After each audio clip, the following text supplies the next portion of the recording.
یہ ہم ایک پارٹی کے لوگ ہیں، وہ پارٹی ہے جناب محمد رسول اللہ صلی اللہ علیہ وسلم کی پارٹی۔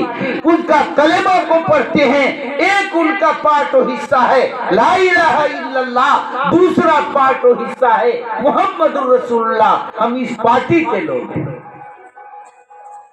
اس پارٹی کے بعد ہی کسی پارٹی کے ممبر ہیں یا کسی کے ہم سدس ہیں یا کسی کے ساتھ ہیں۔ ہم اصل پارٹی جناب محمد رسول اللہ کی پارٹی ہیں۔ بزرگوں، بھائیوں، اس لیے اب میں اس سے زیادہ آپ کا وقت اس لیے لینا نہیں چاہتا ہوں کہ آپ قریب آ گئے، آپ نے محبت کا ثبوت دے دیا، میں کچھ بات کہا، انشاءاللہ العزیز وعدہ کرتا ہوں انشاءاللہ العزیز اگر آپ نے دوبارہ یاد کیا، نہیں بھی یاد کریں گے تو بھی ہم زبردستی اس بستی میں آنے کے عادی ہیں، رہے ہیں، ہماری کوتاہی کو معاف کر دیجئے، آنے جانے کو بھول جائیے، انشاءاللہ وعدہ کرتا ہوں جب کبھی بھی موقع ہو علماء کرام کو بلاتے رہیے، دینی محفلوں کو قائم کرتے رہیے، اس لیے کہ انسان کے جسم کے اندر دو چیزیں ہیں، ایک انسان کا جسم ہے، یہ ساخت و پرداخت ہے، سر کے بال سے لے کر پیر کی کھال تک یہ ایک ڈھانچہ ہے، اس کو چاہیے کھانا، کیا کھانا چاہیے؟ گیہوں، روٹی، چاول، پھل فروٹ، اناج، غلہ۔ ایک چیز تو یہ ہے، دوسری چیز اس انسان کے اندر ہے روح۔ اس کو نہ روٹی چاہیے، نہ چاول چاہیے، نہ غلہ چاہیے، نہ اناج چاہیے، نہ پیسہ چاہیے، کیا چاہیے؟ ذکر چاہیے، تلاوت چاہیے، بیانات چاہیے، دینی نصیحتیں چاہیے، یہ علماء کے ذریعے وجود میں آتا ہے۔ اللہ آپ تمام لوگوں کو تازہ دم رکھے، آپ کے کھیتی کھلیان کو آباد فرمائے، آپ کے بچے جو دیش و بدیش میں ہیں اللہ تعالیٰ انہیں برکت والی روزی عطا فرمائے، ان کے عمر میں صحت میں برکت عطا فرمائے۔ عزیزو بزرگوں، میری ماں اور بہنوں، ایک بات آپ سے بہت ہی التجا کے ساتھ، بڑی عاجزی کے ساتھ، آپ کے بچے دیش بدیش میں ہیں، آپ ان بچوں کے امین ہیں، ذمہ دار ہیں، چھوٹے بچے ماں کے ہی پاس رہتے ہیں، باپ کا ان سے واسطہ رشتہ کم ہو رہا ہے۔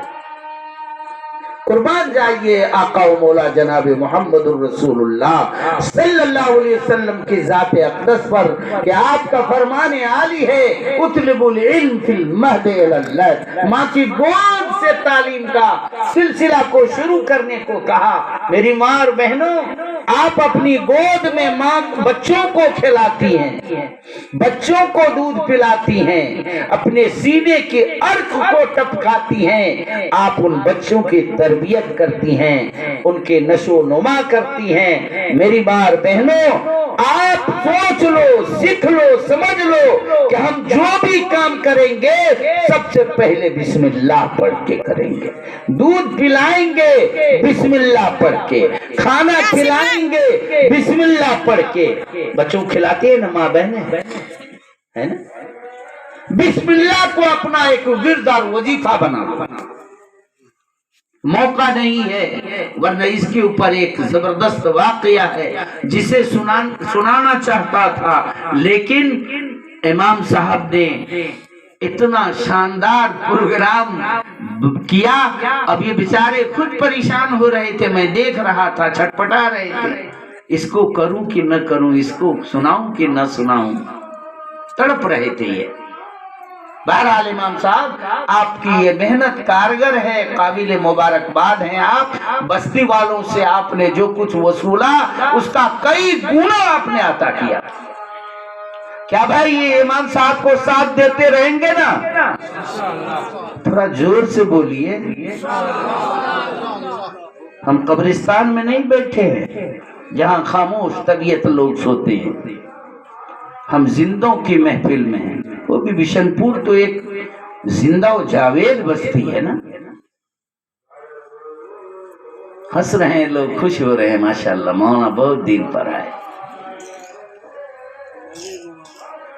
میری ماں اور بہنیں، آپ کے گود میں بچے ہوتے ہیں،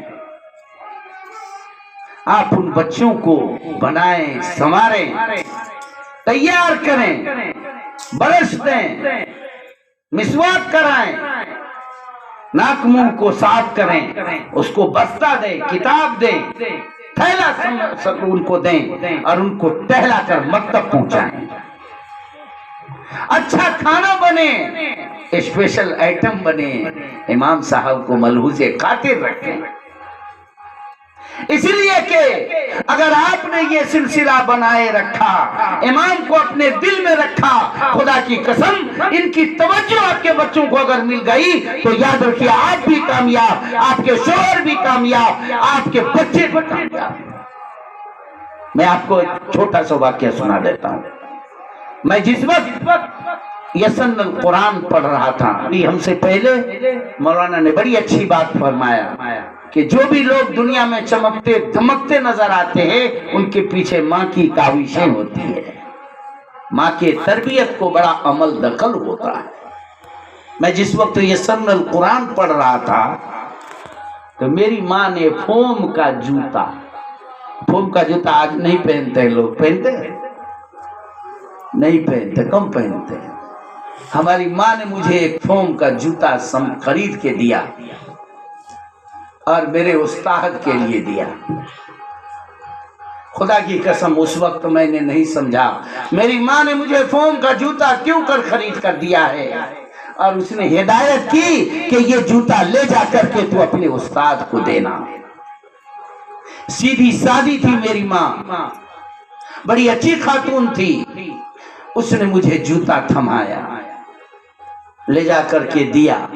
میں بالکل نہیں سمجھا کہ مجھے جوتا کیوں مل رہا ہے۔ میری ماں میرے استاد کے پیر میں جوتا پہنا کر ان کی توجہ کو بٹور رہی تھی، ان کو توجہ کو میری طرف مبذول کر رہی تھی کہ جب میں یہ جوتا پیش کروں گا تو ان کے استاد کی نیک توجہات انہیں حاصل ہو جائے گی، ان کی نگاہ عالی ان کے اوپر پڑ جائے گی، میرے بچے کی زندگی میں انقلاب برپا ہو جائے گا، میرا بچہ مستقبل میں ایک روشن آدمی بن جائے گا۔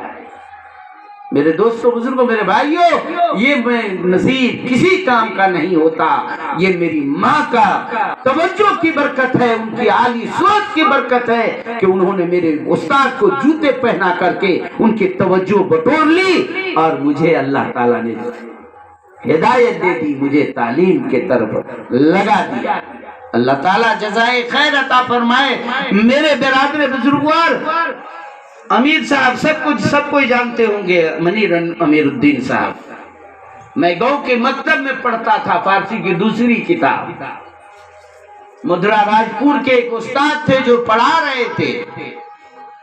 یہ تحدیث بالنعمت کے طور پہ کہہ رہا ہوں، یہ کوئی اپنی بڑائی سنا رہا ہوں، گنا رہا ہوں، ایسی کوئی بات نہیں۔ استاد بڑے ماہر استاد تھے، میں ان کے نزدیک پڑھتا تھا، فارسی کی پہلی، فارسی کی دوسری، کریمہ، خصال، سیویاں، کئی کتابیں وہ پڑھائے۔ کتنے اچھے استاد تھے، کتنے قابل تھے، مکتب میں ہی پڑھایا یہ سب کچھ۔ حساب میں بھی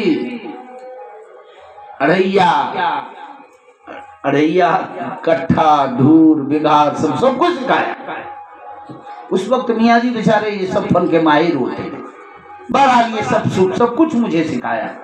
اور میرے گاؤں کے کچھ چند لڑکے اکٹھا مدرسہ پڑھنے کے لیے جا رہے تھے۔ اللہ تعالیٰ ان لوگوں کو بھی جزائے خیر عطا فرمائے، مجھے چچکارا، پھسلایا، کہا کہ نذیر چلو میرے ساتھ پڑھنے مدرسہ۔ اللہ گواہ ہے، سچی بات کہہ رہا ہوں، میں رو رہا تھا، اور میں باپ کا چھوٹا بیٹا تھا، ماں کا بڑا دلارا تھا۔ ماں باپ نہیں چاہتے تھے کہ نظر سے دور جائے۔ میرے دوستوں، بزرگوں، میرے بھائیوں، میری ماں نہیں چاہتی تھی، میرے ابو بھی نہیں چاہتے تھے، لیکن قربان جائیے میرے برادر بزرگوار پر اللہ تعالیٰ بے انتہا انہیں جزائے خیر عطا فرمائے کہ انہوں نے اپنے بھائی نہیں بلکہ سرپرست اور گارجین ہونے کا بین ثبوت دیا۔